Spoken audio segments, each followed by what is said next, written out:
білімді болу жоғары болу керек.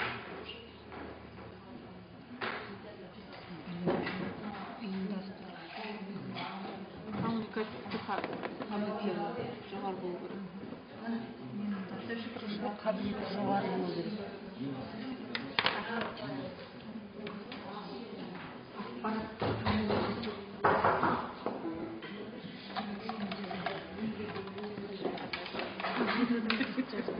Бірімізден жазайық. Көшбасшы. Жоқ, ойым көшбасшы. Қалай түсінеміз осы көшбасшыны? Көшбасшы деген.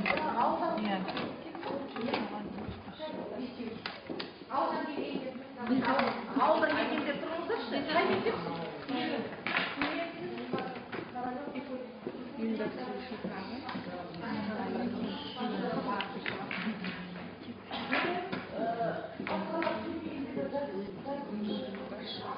Басқарушы, ынталандырушы, зерттеуші, менеджер.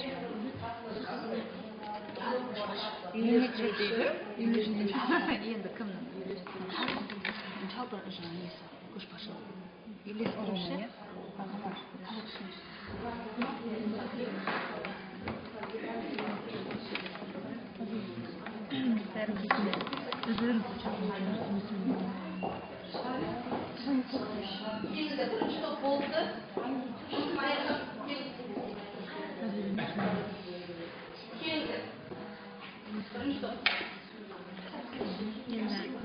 Ынталандырады деген ой кеткен сөзімді.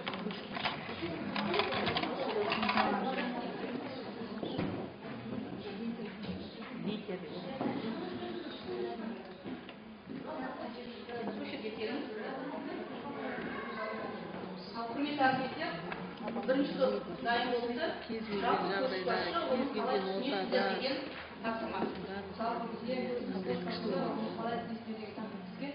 бізде көшбасшы кім? Және оны қалай іздейді? Бірінші ол ұйымдастырушы, ынталандырушы, зерттеуші, менеджер. Түсінеміз, жалпы көшбасшы. Жақсы. Тағы қосатындарымыз. Жалпы көшбасшы. Жалпы көшбасшы мұғалім деп те білеміз. Жалпы көшбасшы ол мұғалім. Тағы да ал сыныпташы. Топ басшысы, старший деп айтамыз, иә? Тағы да оқушы бола ала ма көшбасшы? Бола алады. Ол жерде лидер де бола алады. Таков незаменимый долг лидера во всех.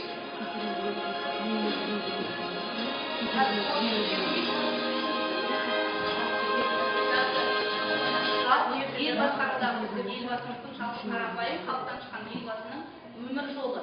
Осы көшбасшы болу үшін қандай жалпы қабілет дейміз, жалпы көшбасшы болу үшін неден өту керек, қандай қабілет болу керек? Екінші топқа қатысты айтылды. Адамның бойында қандай қабілет? Коммуникативті қабілеті де жоғары болу керек. Және лидер кез келген ортада қиыншылықты жеңе білу керек. Саясаткер болу керек, қарапайым, мейірімді, еңбекқор, патриот, өз елінің жаңағы патриот болу керек. Жақсы. Көшбасшының бойында ең бірінші өзіне деген сенім, өзіне деген сенімділік. Жаңағы көрдік қой, видеода. Яғни өзіне деген сенімділік, ұлтын, елін жақсы көру, патриот болу екен. Жақсы, өте жақсы. Балалармен келісеміз, себебі бұрынғы жаңағы ұлы ұстаздарымыздың сөздері бар, ұстаз ұлтты тәрбиелейді. Өздеріңіз білесіздер, қазақ тұңғыш педагог Ыбырай Алтынсарин ұстаз қандай болса, ұлт болашақ, ұлт сондай болады деген. Сондықтан біз келісеміз деп ұстаз ұлтты тәрбиелейді. Рухани адамның өмірдегі ұстаздың ең бірінші мақсаты адамның адамгершілігін қалыптастыру. Қазір өздеріңіз білесіздер, рухани дағдарыс орын алып жатыр. Барлық ұлттың басындағы қайғы қасірет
Başarılı hepsi.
Somurday çıkarmaya koymuş musun? Sonday rol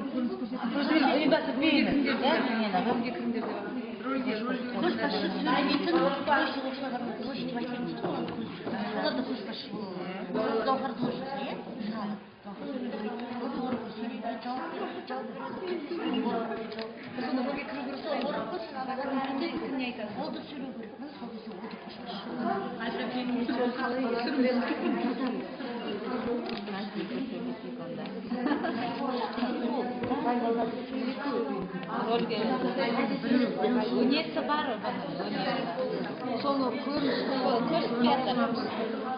сәл ғана бір кішкене яғни бұл неме анда журналистер айтқанда көшбасшыға сұрақ қойды көшбасшы қандай тақырыпта қазір жұмыс істеп жатыр негізі жұмыс бастамасы бар бірінші не етеміз зерттеу жұмысын жүргіземіз ғой сол туралы сұрақтар қояды яғни бар ғой жаңағы видео сатпалар бар сол туралы журналист көшбасшыдан сұрақ қойсын видео сатпаларға сатпалар ретінде Бәрін айтып берсе қазір мектепте болатын мазмұн қанша айтып берсе қызық болмай қалады. Біз рөлге енеміз, қорытындыны өздеріңіз жасайсыздар.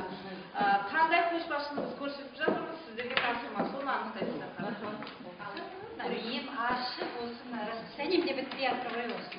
Елді оқып болады, жазу менен болады.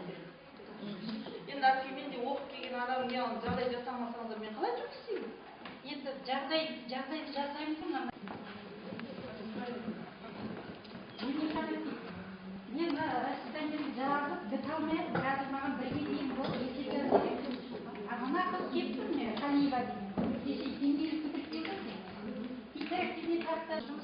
қалай өткіздің? Курсын қалай өтті? Рахмет. Өте қызықты курс болды. 3 ай бойы оқыдық. Біз сол оқығанымыздың бәрін практикада көрсеттік. Енді міне сертификатқа қолымыз жетіп, мемлекеттің алдымызға қойған тапсырмасын орындауға енді мен жұмысты бастауым керек. Соған мына кісіге жағдай маған жасау депті. Мектепке барсаңыздар директор барлық жағдай жасайды. Сіздерге директор түсінеді жағдайларыңызды деп бізді курста үйретіп жүрген. Ана завучакке айттым, ешкімге түсінгісі келмейді ғой. Бексуатки біздің мектебімізде алғашқы осы 3 айлық курсты бітіріп келіп жатқан осы Меруерт Тезекбаевна. Бұғысқа жағдайды жасауымыз керек. Ал расписание дегенді қашан осы 1 ай өтіп кетті ғой, оны жасап қоятын уақытың болды ғой сенің. Жасағанымыз ғой, больничныйға да шығып кетеді. Оны сылтау етудің қажеті жоқ. Меруерт Тезекбаевна саған барлық жағдайды жасаймыз біз. Не керек сіздің тарапыңыздан? Маған енді топтық жұмысқа лайықтап қойылған тақталар керек, кабинеттер керек. Ол кабинетте міндетті түрде интерактивті тақта болу керек. Мен барлық жаңағы өзімнің жұмыстарымды сол интерактивті тақта арқылы оқушыны топқа бөле отырып жүргіземін. Жұмыс жүргізуіміз керек. Сондай жағдай жасаймын. Секретаршы бар ғой, секретаршыға завучты қайтадан шақыртамыз. Бексуатпен шақырып жібер. Кел, бол, кел. Енді Бексуатпен мына Меруерттің жағдайын жасауымыз керек. 12-ші кабинетті бересіз. 12-ші кабинетті. Ондағы парталардың барлығын, анау лаборанттары бар, топқа бөліп оқытатындай, топтық жұмыс жасайтындай жасаймыз. Ол жерде Меруерт Тезекбаевна тақтада бар, компьютерлер де бар, егерде керек болып жатса. Сенің жағдайыңды жасауға енді тырысамыз. Саған іске сәт. Алдағы сабақтарымды өте жоғары деңгейде өткізуге мен тілекшімін.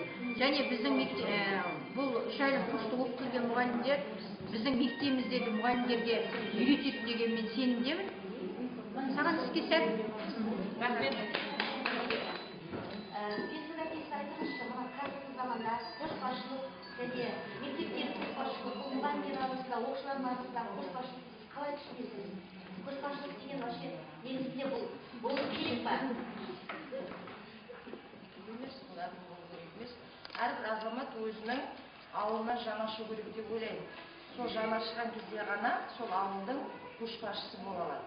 Бізде мысалы мектебімізде кейбір қиын жағдайларда ауылдың жаңағы бетқұстар азаматтары бар. Солардан спонсор дейміз ғой жаңағы. Кейбір жағдай төмен отбасыларға сол кісілерден ақшалай көмек аламыз. Көптеген балалар мектепке бара алмай отыр, сол кісілерден де көмек аламыз. Ол да көшбасшылыққа жатады деп ойлаймын. Рахмет, сіздің жауабыңыз өте орынды. Жаңағы сол сіздің жауабыңызға қатысты сұрақ туындым. Яғни бұл көшбасшылық деген сіздің түсінігіңіз өте орынды. Әл ауқаты төмен балалар арасында мысалы біз ұмыт болған кейбір балалар сабақта мысалы жаңағы онша көңіл бөлінбейді. Осылардың барлығын тарту керек, иә? Балалардың бәрін тарту керек. Яғни ал мысалы осы жерде обучение на дому дейді ғой. Сол жерде жатқан балаларымыз қалай жұмыс істейді? Олардан қалай көшбасшылық жаңағы негізгі шығара аламыз? Тағы да ауыл демекші, біздер үйде оқытатын балаға бізде жаңағы мектепке барар жол дейді ғой, акция өтеді. Сонда ең бірінші біз сол балаларды қамтимыз. Қаншетқа мен денсаулығы төмен бала. Кейбір отбасы төмен отбасылар бар, жағдайы төмен, бірақ олардың қаншетқа мен денсаулығы бар. Олар бір нәрсе табады деп ойлаймыз. Денсаулығы жоқ балдар көп нәрсеге мұқтаж. Сондықтан ең бірінші көмекті біз сол балаларға береміз. Содан көшбасшылық болады деп ойлаймын. Рахмет. Яғни көшбасшылық дегеніміз менің түсінігімше, яғни бұл тек қана мұғалімдер арасында жаңағы айтамыз ғой, мектеп басшысы, директор жаңағы, одан кейінгі басшылар емес. Бұл яғни көшбасшылық деген оқушылардың арасында жаңағы көрінбей, білінбей қалған оқушыларды тартуымыз керек. Солардан біз көшбасшылық, яғни лидерство шығаруымыз керек. Көшбасшы дегенге мен тек айтарым, көңілі кең, жүрегі кең адамдардың көшбасшы деп айта аламын. Сол көңілі кең, жүрегі кең адамдар көшбасшыға өте лайық. Біздің Назарбаев та сол өзінің жарқын мінезімен, көңілінің пәктігімен осындай көшбасшы